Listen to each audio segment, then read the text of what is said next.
Let me take you to one such sloka which helps us understand sound and vibrations and how the ancestors must have predicted this long before the scientific theory has proposed.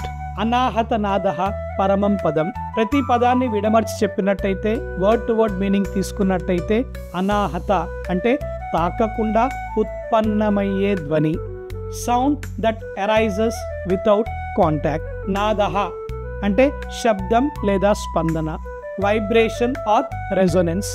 పరమం అత్యున్నతమైన, the highest or ultimate. పదం it means గమ్యస్థానం లేదా స్థితి, destination or a state of being. My friends, look at this shloka. This line speaks of vibration not born from physical contact but one that resonates from within.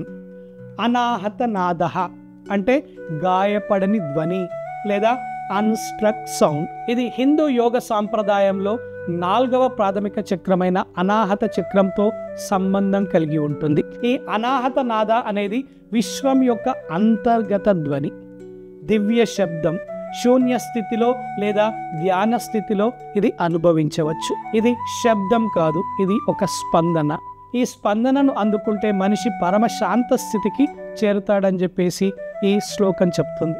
It refers to the Anahata chakra, the heart centre, a gateway to deep peace and inner awareness. Not a sound to be heard but a vibration to be felt.